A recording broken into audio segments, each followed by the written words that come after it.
Example, जो orange जो bikini पहनी थी Deepika Padukone, she could have avoided wearing that. मैं नहीं कह रही कि जिन्होंने इसको बड़ा इशू बनाया इसकी वजह से वो सही था, या इसकी वजह से पठान मूवी को बॉयकॉट करना था, नहीं मैं ये नहीं कह रही, लेकिन कुछ लोगों की फीलिंग्स तो हर्ट हुई ना, क्योंकि वो सैफरन को एक मतलब होली रंग मानते और उसमें वो बिकिनी पहनकर आ गई। She is a Hindu, she knows what is the importance of a saffron, she could have avoided, इतने सारे कलर्स हैं दुनिया में, उसको वही एक पहनना था। फिर दूसरा, करीना कपूर ने अपने बेटे का नाम तैमूर रख दिया, उसको इतना दिमाग नहीं है, इतनी वो पढ़ी लिखी नहीं है, उसको नहीं पता तैमूर कौन था। जब मारिया ताहिर इस चीज के बारे में कंप्लेन करने गई, उसने क्या देखा, उसके जो रेपिस्ट थे वो बैठे थे वहीं पे पुलिस वालों के साथ आराम कर रहे थे कमरे में। पुलिस वाले बोलते हैं कि स्टेट अप्रूवल है इस चीज को, इंस्टीट्यूशनलाइज्ड रेप, क्योंकि इसमें जो पैसा आता है वो गवर्नमेंट को भी जाता है, ये पुलिस वालों का कहना है। जब ऐसी सिचुएशन में इस कंट्री के फॉरेन मिनिस्टर को कैसे मजाल, जब उसने, देखिए जितना झूठ आपके जो हुक्मरान है, जितना झूठ इंडिया के बारे में बोलेंगे, उतना ही इंडियंस पाकिस्तान का पिटारा खोलते जाएंगे और ऐसी ऐसी सच्चाइयां बाहर आएंगी। नमस्कार दोस्तों, मैं हूं विवेक और आप देख रहे हैं भारत प्रथम। दोस्तों, आज हम जिस वीडियो को साथ मिलकर देखेंगे, ये वीडियो है आरजू काज़मी का, और इनसे बात कर रही हैं कश्मीर की रहने वाली, हिंदुस्तान के हिस्से में जो कश्मीर है उस वहाँ की रहने वाली याना मीर। मुझे पूरा यकीन है कि इस वीडियो को देखने के बाद आप याना मीर के फ़ैन हो जाएंगे। आइए चलते हैं वीडियो की तरफ। अस्सलाम वालेकुम and thank you for calling me to your channel. Thank you so much. Yana, आज हम बात करेंगे, पहले तो खैर हम थोड़ा सा विमेंस डे भी था एक दिन पहले, और उधर से अगर शुरू करें तो बिलावल भुट्टो जरदारी जो हमारे आजकल फॉरेन मिनिस्टर हैं, उनका कहना है कि जी कश्मीर में जो फीमेल्स हैं, जो खवातीन हैं, उन पे बड़ा जुल्म हो रहा है, बहुत जुल्म किया जा रहा है इंडियन गवर्नमेंट की तरफ से। उस पर भी उन्होंने एक बार फिर जो है वो बात की है। तो आपका ताल्लुक कश्मीर से है, तो ज़रा बताइए तो क्या जुल्म हो रहा है आपके ऊपर?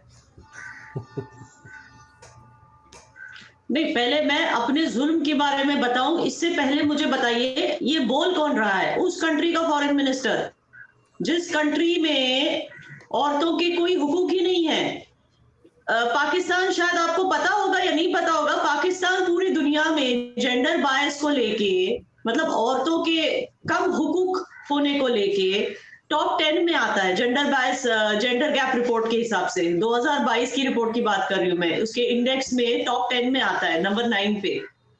जिसका मतलब है कि औरतों को जो हुकूक होने चाहिए, एजुकेशन के हक, इनहेरिटेंस के हक, मोबिलिटी के हक, शादी कब करनी है, किससे करनी है, वो सारा डिसीजन लेने का हक, ये सबसे, मतलब सबसे जो जिन कंट्रीज में सबसे कम है, उन कंट्रीज की लिस्ट में नंबर 9 पे आता है पाकिस्तान। उस कंट्री का फॉरेन मिनिस्टर, उसकी हिम्मत देखो, उसकी मजाल देखो, वो जाके इंडिया के बारे में बोलता है। अच्छा, उस कंट्री का जिस one of the highest rape statistics, क्या आप जानती है कि पाकिस्तान में हर 2 घंटे में मतलब बेसिकली ऐसे बोला जाता है कि हर 2 घंटे में एक औरत का रेप होता है।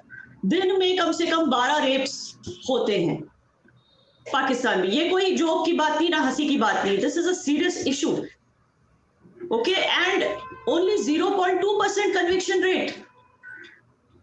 एक साल में almost 22 to 29,000 rapes are recorded, लेकिन कन्विक्शन इज 0.2%। आप सोचिए, जिस कंट्री में इस तरह की हालात हैं औरतों के लिए, आपको पता होगा औरत मार्च को रोक दिया जिसमें औरत की हुकूक के बारे में बात की जाती थी। दूसरी साइड हया मार्च को अलाउ किया जिसमें औरतों को सप्रेस करने की बात की जाती है। ये है पाकिस्तान, जहां पे पीओके में अब लड़कियों पे जबरदस्ती कहा जा रहा है कि हिजाब पहनकर ही वो एजुकेशनल इंस्टीट्यूशंस में जा सकती है। एंड मैं इस चीज के सख्त खिलाफ हूं। ना लड़कियों को रोकना चाहिए हिजाब पहनने से, जो पहनना चाहती है उनको पूरा हक मिलना चाहिए, और ना उन पर जोर जबरदस्ती करके पहनाना चाहिए।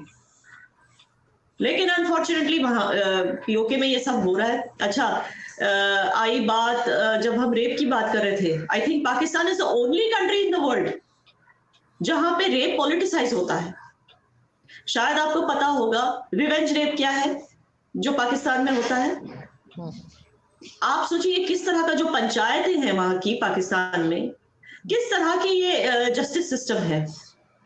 एक लड़की का अगर रेप होता है तो उसके भाई को पूरा हक है कि रेपिस्ट के बहन को पूरे गांव के सामने और उसकी फैमिली के सामने रेप करे। इस तरह का वर्डिक्ट दिया जाता है और कहते हैं कि इसको और ऐसे वर्डिक्ट को स्टेट अप्रूवल भी है। अब बताइए ये ऐसी जहालत आपको दुनिया में कहां मिलेगी? और उस कंट्री का फॉरेन मिनिस्टर कहता है कि इंडिया में और या जम्मू कश्मीर में औरतों के साथ जोर जबरदस्ती हो रही है, जम्मू कश्मीर इंडिया का ही हिस्सा है। ये फॉरेन मिनिस्टर कह रहा है। आप बताइए मारिया ताहिर कौन है? मारिया ताहिर क्या कोशिश कर रही है? इंडिया में असाइलम लेने की कोशिश क्यों कर रही है? पीओके की है ना, पीओके की लेडी है, गैंग रेप हुआ था उसका 3-4 साल पहले, तब से वो लड़ रही है। उसको जस्टिस ही नहीं मिल रहा। क्यों नहीं मिल रहा? क्योंकि जस्टिस, रेप विक्टिम को जस्टिस मिलने के लिए 4 मर्दों को टेस्टिमनी देनी होती है कि भाई हाँ हमने देखा है, रेप सचमुच हुआ है।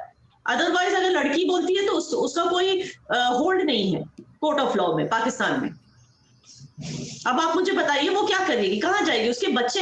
अच्छा, जो मारिया ताहिर के साथ हुआ वो इंस्टीट्यूशनलाइज्ड रेप है, ये भी मैं बता दूं। पाकिस्तान में it is one of the only countries in the world जहां पे इंस्टीट्यूशनलाइज्ड रेप होता है। मतलब गैंग्स जो है वो रेप करते हैं, फोटोज उठाते हैं, वीडियो उठाते हैं और उसके बाद ब्लैकमेल करते हैं औरत को कि पैसे देती जा।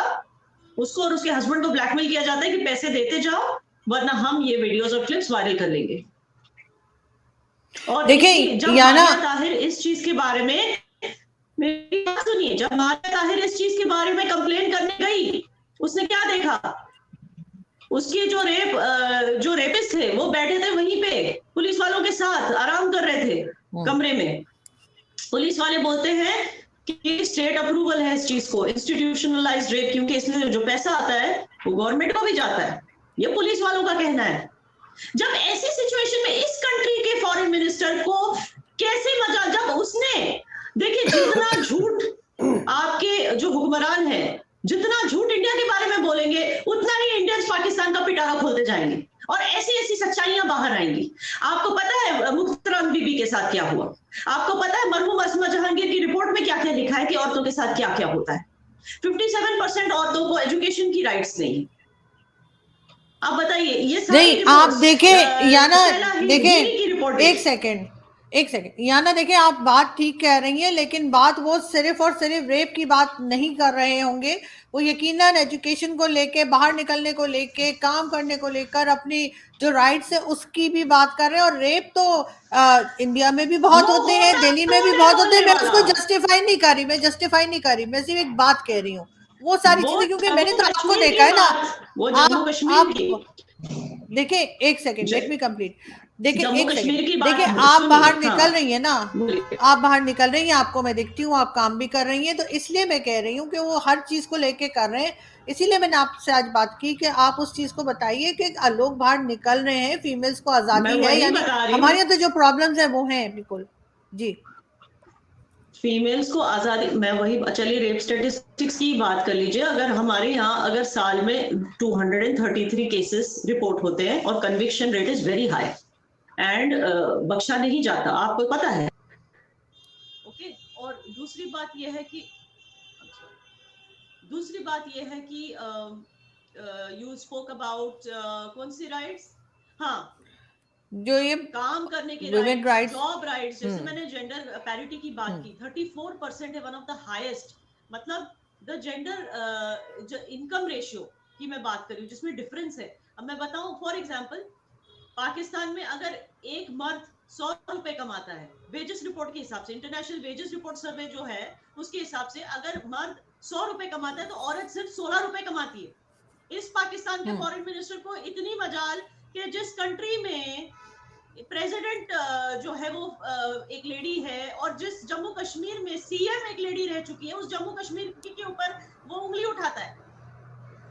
मैं यही बता रही हूँ, मैं आपको ये नहीं बता रही हूँ कि आपकी कंट्री में क्या प्रॉब्लम, मैं आपको हिपोक्रेसी बता रही हूँ कि वो क्यों नहीं जाके बोलता है कि the world should help Pakistan to come out of this gender disparity that is between the gender bias that exists in my country. Why doesn't he speak about that? मैं वही पूछ रही हूँ आपको। जी नहीं, आप मुझे ये भी बताइए याना कि आखिर आपको क्या लगता है कि हर जगह जाकर जब भी किसी की टॉपिक के ऊपर बात हो रही हो, तो पाकिस्तान के प्राइम मिनिस्टर हो चाहे फॉरेन मिनिस्टर हो, वो भारत या कश्मीर को क्यों बीच में ले आते हैं? आपके ख्याल से क्या ऐसा करने से इंटरनेशनल कम्युनिटी कश्मीर की तरफ देखने लगेगी? क्या उसका इशू सॉल्व हो जाएगा? आखिर क्यों बात करते हैं आपके ख्याल से? मुझे खुद नहीं पता, मुझे ऐसे लगता है कि ऐसे बात करके वो पाकिस्तानी आवाम को ही गुमराह करने की कोशिश कर रहे हैं, ताकि आवाम जो है अपने हुकूक को भूलकर, जो उनका हक है उसके लिए लड़ना भूलकर, वो इन चीजों में ज्यादा मुब्तला हो जाए कि हाँ देखो भाई हमारी गवर्नमेंट कितनी अच्छी है, हमारे साथ हमारे मतलब जो हमसाए हैं उनके लिए भी कितना केयर करती है गवर्नमेंट, मुसलमानों के लिए आवाज उठाती है हमारी गवर्नमेंट कितनी अच्छी है। तो भोली भाली जनता को कहते हैं ना गुमराह करने के लिए, ताकि आवाम देखिए उन्हें भी पता है कि हर जगह जाते हैं भीख मांगते हैं, और इससे ऑलरेडी आवाम परेशान है। आवाम को लग रहा है, पाकिस्तानी आवाम को लग रहा है कि हमारी कोई इज्जत बची नहीं अब दुनिया में। आप तो देख रहे होंगे कि हर जगह रास्तों पे लोगों की रिएक्शंस क्या निकल रही है, यही चीजें वो कह रहे हैं कि ऐसे नहीं होना चाहिए, एक रोड मैप होना चाहिए। चलिए अगर पैसे लिए भी है दुनिया से तो उस पैसे का कर क्या रहे हैं अपनी तिजोरियां भरने के अलावा? तो कोई रोड मैप होना चाहिए पाकिस्तान को इस इकोनॉमिक मेस से निकालने का, कोई रोड मैप। लेकिन नहीं, ये सिर्फ पैसे मांगते रहते हैं, हमें कहीं मुंह दिखाने के लायक नहीं छोड़ा हम आवाम को। तो अब उनको ये दिखाया है ना कि भीख मांगने के अलावा हम क्या करते हैं भाई, इंडिया में मुसलमानों के हक के लिए हम लड़ते हैं, हम आवाज उठाते हैं, उन्हें अपनी इज्जत इस तरह बचाने की कोशिश करनी है, बस और कुछ नहीं। लेकिन साथ साथ अगर हम बात कर ही रहे हैं बिलावल भुट्टो जरदारी की, तो वो तो हिना रब्बानी खान ने भी कुछ दिन पहले ये कहा कि इंडिया जो है वो मुसलसल वेपन्स जिस तरह से खरीदता जा रहा है तो उससे भी इस रीजन में डिसबैलेंस हो जाएगा, और काफी उन्होंने इस किस्म की बात की कि नहीं होना चाहिए और इंटरनेशनल कम्युनिटी को रोकना चाहिए। तो आपके ख्याल से क्या होना मतलब चाहिए कि वेपन्स जो इंडिया खरीद रहा है? हिपोक्रेसी आप देखिए ये। अच्छा, हिना रब्बानी का रैंक क्या, पोजीशन क्या है, व्हाट इज शी? ये minister of state for foreign affairs. Okay, तो मतलब एक फॉरेन मिनिस्टर है और एक minister of state foreign affair, ठीक है। तो minister of state for foreign affair शायद भूल गई कि उसका देश वो देश है जिसने इलीगली न्यूक्लियर वेपन बनाया, और इलीगली न्यूक्लियर वेपन को बना के उसको दूसरी कंट्रीज को भी बेचा इलीगली। तब उसको नहीं लगा कि ये दुनिया के लिए डेंजरस है, मगर इंडिया बाकायदा पैसे देकर लीगल तरीके से अपने डिफेंस सिस्टम को स्ट्रेंथन करने की कोशिश कर रहा है। इसमें क्या गलत है? आप देखिए, इंडिया जियोपॉलिटिकली सराउंडेड बाय रोग नेशन, चाहे इट इज पाकिस्तान, चाहे इट इज अफगानिस्तान, चाहे इट इज चाइना। इंडिया को पूरा पूरा हक है भाई कि अपनी जो डिफेंस सिस्टम है उसको सिक्योर करने का, उसको स्ट्रेंथन करने का, उसको अपग्रेड करने का पूरा पूरा हक है, और जरूरत भी है, और पैसा भी है इंडिया के पास ये करने का। तो इसमें क्या बुराई है? क्योंकि ये तो बड़ा आसान काम है ना, किसी को भी आप जब अगर फीमेल्स बाहर निकलती हैं काम करने के लिए तो कुछ भी कह दिया जाता है, जो कि हमारे जैसी सोसाइटीज में बड़ा आसान होता है उनको टारगेट करना। तो आपको लगता है कि आज की फीमेल जो है या आज की लड़की जो है वो इतनी स्ट्रांग है कि उन सब चीजों को सुनने के बाद भी अपनी जगह खड़ी रहे कि ठीक है अगर मैं ठीक हूं तो कोई कुछ भी कहता रहे? ये बिहेवियर होना चाहिए? नहीं, I didn't understand your question, आप क्या पूछ रहे हैं? आजकल मैं कह रही हूँ जो भी बाहर निकलता है काम करने के लिए, जो फीमेल भी बाहर निकलती है काम करने के लिए, उसको बहुत सी चीजें फेस करनी होती हैं, बहुत लोग तरह तरह की बातें करते हैं। तो फीमेल को क्या करना चाहिए कि अगर कोई कुछ भी कह रहा है लेकिन अगर वो अपनी जगह ठीक है तो फिर उसको परवाह नहीं करनी चाहिए, या डर के घर बैठ जाए? नहीं नहीं, डर के घर क्यों बैठेंगे, परवाह नहीं करनी चाहिए, दैट इज ट्रू। लेकिन वो इतना आसान नहीं है, बिकॉज फीमेल देखिए it's not only about impressing others. औरत खुद भी चाहती है कि मेरी जो है वो लोगों की नजरों में इज्जत हो, you know, I should be respected, I should be a symbol of respect. और एक तो हमारे इस्लाम में हया जो है उसको बहुत इंपॉर्टेंस दी गई है, और बहुत ही खूबसूरत चीज है। बेहयाई को मैं कभी सपोर्ट नहीं करूंगी। हया जो है वो, हया डज नॉट मीन कि एक औरत को ऑफकोर्स हिजाब में बंद होना चाहिए। हया मीन्स कि औरत में मॉडेस्टी होनी चाहिए, औरत को यू नो उसकी इज्जत जो है, उसका ऑनर, उसको वैल्यूबल होना चाहिए, and that's a fact. And most women think like that, not only in Islam, even in Hinduism most women think like that कि भाई हमारी इज्जत comes foremost to me, everything else comes later, पहले मुझे मेरी इज्जत ज्यादा इंपॉर्टेंट है। लेकिन पॉलिटिक्स है ही ऐसी कि मड स्लिंगिंग होती है, तो men can for some reason, the way our society is, I don't think we can remove that from our culture, क्योंकि चाहे हिंदुइज्म हो या इस्लाम, these are the two religions that make up the Indian culture, right? So दोनों में जो है औरत की हया को बहुत इंपॉर्टेंस दिया गया है. So it is But- not easy इस चीज को इग्नोर करके औरत आगे बढ़े कि लोग जो बोलते हैं वो बोलने दो, मैं करती रहूंगी जो सही. It's not नहीं, easy देखिए for ना, women. सोशल मीडिया के ज़माने में तो ये बड़ा मुश्किल काम होता है ना. It's not only political women's की बात हो रही है, बल्कि जो आम भी होती है उनको भी हम देखते हैं किस तरह से टारगेट किया जाता है सोशल मीडिया पे. क्या कुछ नहीं कहा जाता, उसको मैं कह रही हूँ कि वो कैसे टॉलरेट करें. यूजुअली सोशल मीडिया पे अगर एक औरत जो पॉलिटिशियन है अगर उसको टारगेट किया जा रहा है, it's usually because of the IT cell of the opposition party.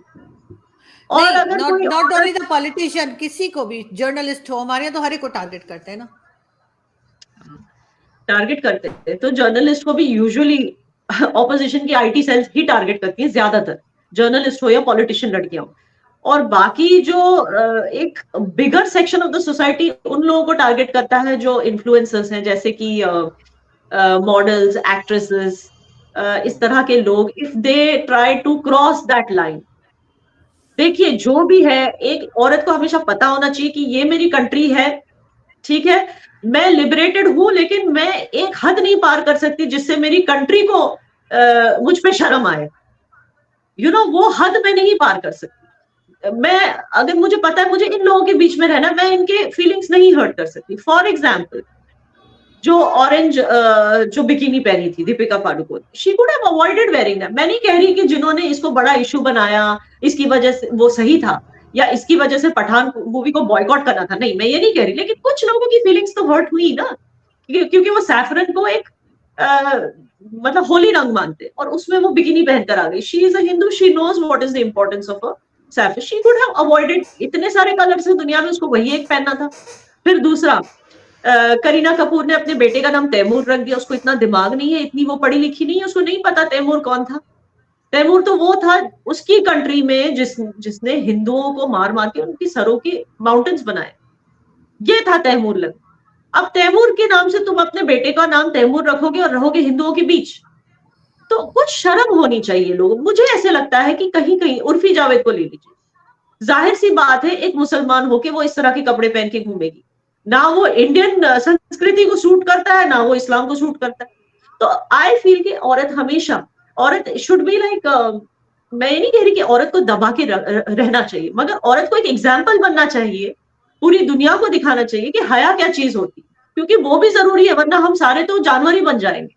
जिस तरह से आप ईरान में देख रही हैं, आप देख रही होंगी प्रोटेस्ट जो चल रहे हैं हिजाब के खिलाफ, आपको नहीं लगता कि वो कुछ ज्यादा हो रहा है? पूरे कपड़े उतार के घूम रही है, आपको नहीं लगता ये बेहयाई? ठीक है, आप हिजाब के खिलाफ हो ना, यहाँ पर भी लड़कियों को हिजाब पहनने से रोका गया था कुछ स्टेट्स में, सारे स्टेट्स में नहीं, लेकिन वो तो किसी भी बेहयाई पे नहीं उतर आई. प्रोटेस्ट कर रही है अपने हक के लिए, प्रोटेस्ट करो, लेकिन बेहयाई पे मत उतरो. मेरा ये कहना है कि there is a fine line between freedom and बेहयाई, और वो लाइन को नहीं क्रॉस करना चाहिए. और इसका एग्जांपल सिर्फ एक इंडियन औरत ही दे सकती है, और इसी उसको पता है कि ये चैलेंजिंग पार्ट है. As an Indian woman this is a challenging thing, even as a Pakistani woman it's a challenging thing कि मुझे हया भी दिखानी है और मुझे एट द सेम टाइम अपना लिबरेटेड एटीट्यूड भी दिखाना है. तो बीच में लाइन कैसे ड्रॉ करना है, ये एक चैलेंज है, जिसकी वजह से politics becomes a tough field for women, just like glamour. खैर, वो तो बात आप ठीक कह रही हैं, ऐसा होना चाहिए बिल्कुल ईरान में. लेकिन जो दीपिका की आप बात कर रही थी, तो वो तो ऑरेंज कलर के ड्रेसेस और वो सब तो पहले भी 60s और 70s और उससे पहले की हर मूवीज, जब से कलर मूवीज आई हैं, हीरोइंस ड्रेसेस पहनती ही हैं. अब ऐसे तो अगर कोई ग्रीन बिकनी वो पहन लेती तो ये सारे मुसलमान खड़े हो जाते कि ये तो हमारा रंग है. तो मेरे ख्याल है हर चीज में रिलीजन को नहीं लाना चाहिए. आई डोंट नो कि उस पे लोगों ने इतना रिएक्ट किया था, लेकिन ये कि खैर उनको भी देखना चाहिए था, लेकिन फिर भी लोगों को भी इतना ज्यादा जो है ना वो नहीं हो जाना चाहिए. ग्रीन पहनेंगे तो सारे मुस्लिम पीछे पड़ जाएंगे. बुरा लगा है, ये बात हमें पता है, लोगों को बुरा लगा है, बट मैं ये नहीं कह रही कि इसकी वजह से कि आप किसी फिल्म को बॉयकॉट कर लो या फिल्म देखने मत जाओ. आई थिंक ये कुछ ज्यादा ही रिएक्शन होंगे, लेकिन बुरा तो लगा है ना, तो क्यों किसी की सेंटिमेंट्स को हर्ट करना है, मेरा ये मतलब था बोलने का. जी नहीं, आपके ख्याल से अगर उन्होंने ग्रीन पहना होता तो क्या मुसलमान खड़े हो जाते वहां पे कि ये ग्रीन क्यों पहन लिया? क्योंकि वो तो कहते हैं ये हमारा रंग है ग्रीन. पता नहीं अगर क्यों खड़े कहते हैं भी लेकिन होते, हाँ, अगर खड़े भी होते, अगर उनको बुरा लगा तो क्योंकि इंडिया तो डेमोक्रेसी है, जिसको जो चीज बुरी लगती है वो चीज वो आके प्रोटेस्ट करते ही है। जैसे कि नुपुर शर्मा ने जो बोला, उसने किसी हदीस को कर कोट किया सकते हैं। था, ठीक है ना, उसने कुछ अपने दिल से नहीं बोला, लेकिन फिर भी कुछ मुसलमान, शायद ऐसे मुसलमान जो हदीसों पे ज्यादा यकीन नहीं रखते, कुरान पे ज्यादा यकीन रखते, उनकी फीलिंग्स हर्ट हुए ना, वो आगे आए ना, वो उन्होंने प्रोटेस्ट तो किया। तो ऐसी चीजें होती है कि किसी का दिल, तो नुपुर शर्मा को जरूरत ही नहीं थी ऐसी कोई स्टेटमेंट देने की, being from a ruling party. आप इस तरह का स्टेटमेंट देते हो जिससे किसी भी कम्युनिटी की सेंटिमेंट्स हर्ट, आपको जरूरत ही नहीं थी। जो जिस सही। इंसान ने उसको बहकाया वो गलत था, रहमानी उसका नाम था, उसने नो डाउट प्रोवोक किया नुपुर शर्मा, लेकिन नुपुर शर्मा को अपनी डिग्निटी रखनी थी as a woman, as a part of the ruling party and as an Indian, कि भाई मैं ऐसी कोई बात नहीं करूंगी जिससे सेंटिमेंट्स किसी के हर्ट हो। तो फिर वो रहमानी बुरा लगता, वो बुरी नहीं लगती फिर। जी जी, बिल्कुल ठीक। लेकिन ख़ैर हम देखते हैं कि आगे जो है वो किस तरीके से जो है फीमेल्स अपने आप को लेके चलती हैं, और इस तरह की कंट्रोवर्सीज़ वैसे नहीं होनी चाहिए। नुपुर वैसे मेरी भी बड़ी फ़ेवरेट हैं और बहुत मुझे अच्छा लगता था जब वो शो में होती थी, और अगर मैं शो में ना होती थी तो। क्योंकि वो ना फिर जिस तरह से वो बात करती हैं, तो लेकिन ये कि बहरहाल इस किस्म की चीज़ें नहीं होनी चाहिए। Thank you so much Yana कि आज आपने जॉइन किया। बहुत शुक्रिया। Thank thank you you. Arzoo. Thank you. जय हिंद। पूरे डेटा के साथ, पूरे इंफॉर्मेशन के साथ, एक एक बात पूरे दमखम के साथ रखती है याना मीर। अक्सर पाकिस्तानी जो भी इनके साथ इंटरव्यू में होते हैं, डिबेट में होते हैं, उनकी अक्सर बोलती बंद हो जाती है, अक्सर वो लाजवाब हो जाते हैं, उनके पास कोई जवाब नहीं होता इनकी बातों का। और यही कारण है कि मैंने कहा कि आप इनके फ़ैन हो जाएंगे।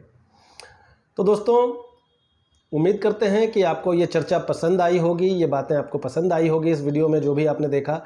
और अगर आपको पसंद आई हो तो इस वीडियो को लाइक करें, शेयर करें और इस चैनल को सब्सक्राइब करना ना भूलें। तब तक के लिए धन्यवाद।